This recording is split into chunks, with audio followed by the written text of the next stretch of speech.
do have a timeout. Decide not to use it. Curry, way downtown. Bang! Bang! Oh, what a shot from Curry! What's up, everybody? My name is Ethan. This is Courtside TV. If you're new, don't forget to subscribe, and let's get into it. So, I wanted to talk today about the Cleveland Cavaliers because they have started off 2-0. Somewhat surprisingly, because a lot of people had pegged them as the worst, not the worst team, but one of the worst teams in the league. Myself included, I had them down near the bottom of the lottery, and I expected another pretty bad year out of the Cavs here. And I don't want to overreact to 2 games because, it's just 2 games and they weren't against stellar opponents so far. But the Cavs look good, and it's not even that they've won both of them, it's that it's how they've looked doing it, because it's been pretty impressive. I just wanted to kind of look at some of the box scores from a couple of these games, and kind of just go over what I've seen from the Cavs here, because I watched quite a bit of the game against the Pistons tonight, and I saw parts of the game against Charlotte from the other night. And it's pretty incredible what this team has been able to do with a roster that you look at and you're kind of like, okay, well, that's not awesome. If you're looking at it, against the Hornets, they were up big pretty much the whole time. The Hornets made a little bit of a push near the end, and it was eventually a 7-point victory for the Cavs. But they were up like 20 points, I believe, around halftime, and at multiple points during the game. They were up big. And it's not like the Hornets were playing particularly poorly. I mean, that was a game where Terry Rozier had 42 points. Gordon Hayward had 28. Yes, LaMelo didn't play well. Devontae Graham wasn't awesome. And that's all fine, but the Cavs were able to get it done. And it was on the back of Collin Sexton and Darius Garland, both of whom have had awesome games so far through 2 games. Sexton especially, and that's why you see him in the background here. I've been very, very impressed with him. He looks like he's made a lot of improvements in this is going to be his 3rd season. So he's, he looks a lot more poised. He looks stronger. He's able to get to the rim and finish through contact. He's able to, he looks like he's improved as a shooter, as a playmaker. I've really, really liked what I've seen so far from Collin Sexton. So if he can really take a leap into being, a really good scorer and just a leader for this Cavs team, he can, pencil him in as the star of the future and potentially see himself in conversations for, an All-Star game appearance in the Eastern Conference if he continues to sustain this level of production. I've just been very, very impressed with Sexton, and I thought that especially tonight down the stretch versus this Pistons team here. It was like I said, I watched the end of regulation and both overtimes, and they were down, near the end of the regulation. I believe they were down like 5 or 6 points with a couple minutes to go, and they made plays and got it, kept the ball alive and got a couple key steals on Derrick Rose, which is crazy because Derrick Rose, over the past couple years, we've seen him hit some really clutch game winners and shots to, close games out. But Collin Sexton, poked the ball away. Andre Drummond pokes the ball away.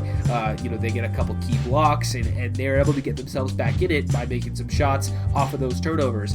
And then it was a similar thing at the end of the first overtime too. They were they were down 5 or 6 points with like a minute to go, and they just, got a couple steals and were able to keep themselves in the game. And then the second overtime, they kind of broke it open, and they had all the momentum, and they just went from there.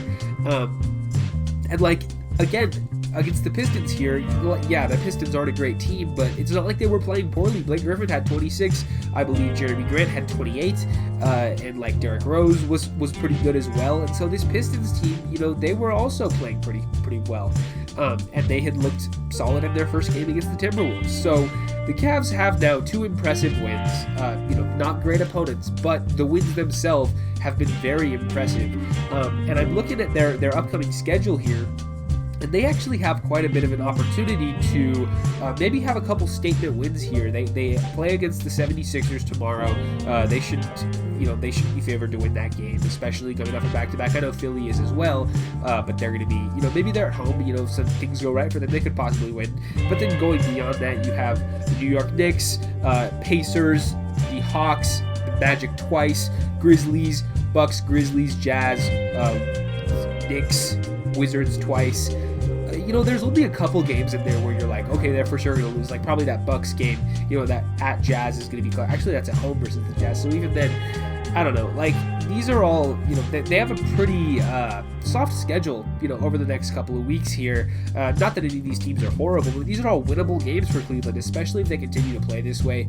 And I've just been I've just been really impressed by them. I've really enjoyed watching them. They're kind of fun with Sexton, and this rotation is kind of fun now with like Kevin Love coming off screens and shooting. You have Cedi Osman. Isaac Okoro has been awesome defensively. I've loved watching him play so far. JaVale McGee, one of my guys, former Warrior JaVale McGee, he's been playing really well too. So who knows, man? Not that I'm saying the Cavs are going to be, a playoff team or anything like that, but I'm a little bit more encouraged by the future of this team because as of, just about a week ago before the season tipped off, it was kind of like, well, what do the Cavs really have? A backcourt of two guards that might not fit together. Okoro's okay, but what's he going to be? And not much else outside of that. Kevin Love's bloated contract. What can they trade him for? But, really, if Sexton ends up being a perennial all-star type of guy, which after this hot start, and he, had a pretty good second season last year as well, maybe they have a chance. Maybe he has a chance to be a perennial all-star and, a really good scorer in the Eastern Conference. And if that's the case, then him and Garland can make a pretty solid backcourt. Isaac Okoro as a good wing defender and stopper, and he looks like he can make some shots. So, that's not a bad young core, and that gets me a little more excited about the future of the Cavs than I was just a week ago. Like I said, it's just 2 games, and these opponents were not amazing. But the fashion in which they've won has really encouraged me about the direction this team is moving in. And so we'll just have to see, how things continue to shake out for the Cavs as the year goes along. But Cleveland, man, who would have thought that the Cavs would start 2-0 and they look really good while doing it?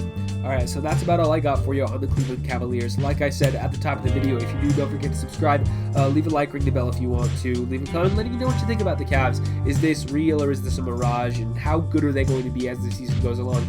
Like I said, I don't expect them to be a playoff team, but maybe a little better than some people expected. With all that said, I will see you guys in the next one.